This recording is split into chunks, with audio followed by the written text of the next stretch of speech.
Bismillahirrahmanirrahim. Assalamu alaikum.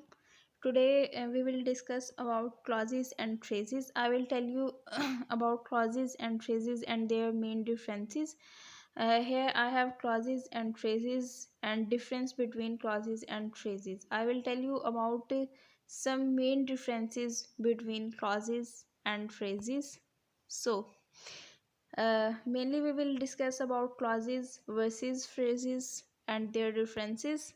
So first of all, we will discuss like clauses versus phrases and their differences. At first point, I have clause, and in second point, I have phrases. So clauses contain a subject and a predicate. Mainly clauses we can take as a subject and a predicate. He here is a subject and works in an intelligence company is a predicate. Fine. So clauses एक इस तरह की चीज़ होती है ना जिसमें subject like he and predicate जो कि है works in an intelligence company, ये बिल्कुल प्रोमिनेंट होता है इसमें. एंड फ्रेज, अब हम लोग फ्रेज के बारे में पढ़ेंगे कि फ्रेज क्या होता है. Phrases do not contain a subject और अ प्रेडिकेट. फ्रेज एक इस तरह की चीज़ होती है जिसके अंदर कोई क्लियर सब्जेक्ट नहीं होता या कोई क्लियर प्रेडिकेट नहीं होता. लाइक फॉर एग्जांपल अगर हम लोग देखें ना, do not touch those books, उन बुक्स को टच ना करो. तो अब एक ये क्लियर सी फ्रेज है, इसके अंदर कोई किसी तरह से ना इस तरह से रिलायबल ना तो सब्जेक्ट यूज़ हो रहा है ना तो कोई प्रेडिकेट यूज़ हो रहा है. सो वी कैन नॉट रिलाई इट. सो मतलब क्लॉज एक इस तरह की चीज़ होती है ना जो हमें अपनी कंप्लीट सेंस दे रही होती है. मतलब उसके अंदर सब्जेक्ट भी प्रोमिनेंट हो जाता है, प्रेडिकेट भी प्रोमिनेंट होता है. Like in this sentence, he is a subject and the predicate is works in an intelligence company. And another example of phrase is don't touch those books. यहाँ पे ना तो सब्जेक्ट क्लियर हो रहा है ना प्रेडिकेट क्लियर हो रहा है. So the next difference is clauses versus phrases is clause is basically independent. In independent clause can stand alone. independent clause जो होती है ना वो alone क्या होती है, वो स्टैंड कर सकती है. और फ्रेज जो होती है ना, phrases can not stand alone.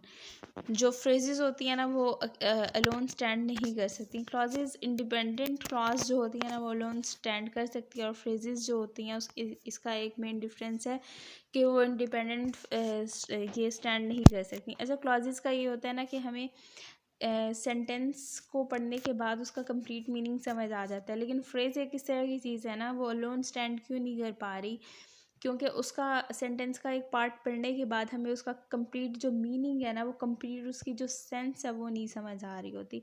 मतलब सेंटेंस का वो पार्ट जो अपना मीनिंग क्लैरिफाई नहीं कर पा रहा होता, जिसको उसका मीनिंग समझने के लिए सेंटेंस के दूसरे पार्ट का सहारा लेना पड़ता है.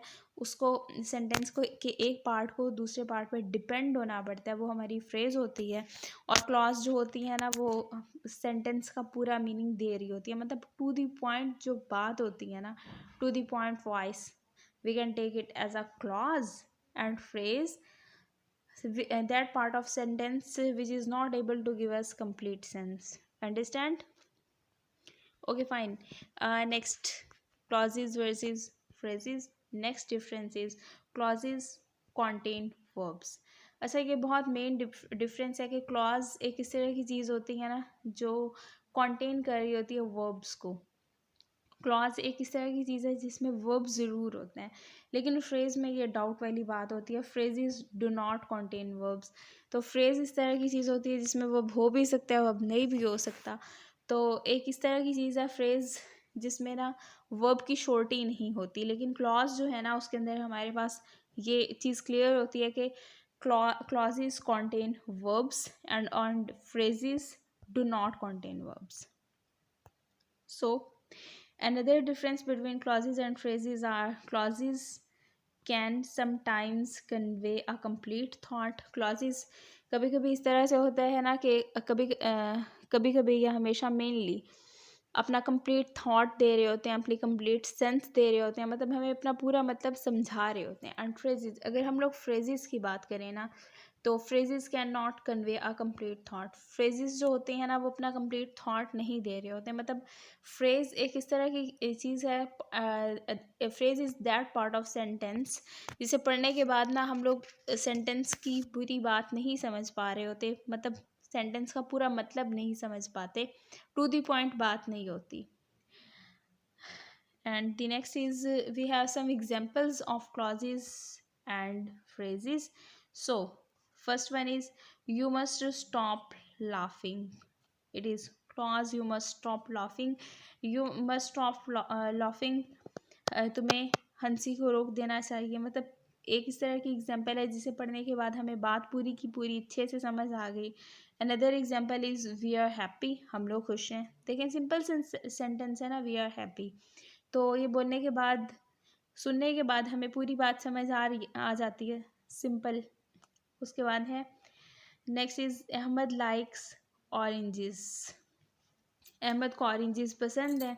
ये भी एक इस तरह की चीज़ है ना जो हमें to the point complete sense दे रही है, मतलब हमें पता चल रहा है कि एक ये कंप्लीट सेंटेंस है और this is the class, fine.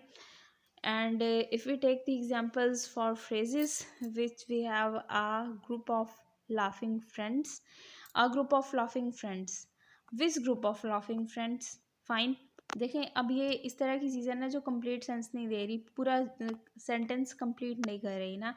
And another example is a straight path to school, which straight path to school, which is going to school, fine।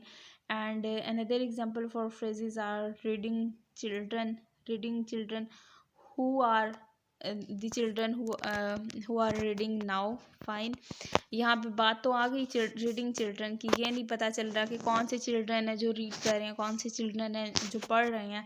Straight path to the school, which straight path to the school, कौन सा school की तरफ से जाता हुआ रास्ता। A group of laughing friends, हंसते हुए दोस्तों का ग्रुप, कौन सा ग्रुप हंसते हुए दोस्तों का, फाइन। तो फ्रेज एक किस तरह की चीज़ होती है, इसके अंदर मेनली एक ऐसी बात होती है जिसमें ना हमें सेंटेंस का वो पार्ट जिसमें पूरा मीनिंग समझ नहीं आ रहा होता, ठीक, वो फ्रेज हो जाती है। और क्लॉज वो चीज़ जिसमें हमें सेंटेंस का पूरा मीनिंग समझ आ रहा होता है। So I hope you will understand main difference between phrase and clause. If you have any question or queries, you can ask from me. And thank you. Bye.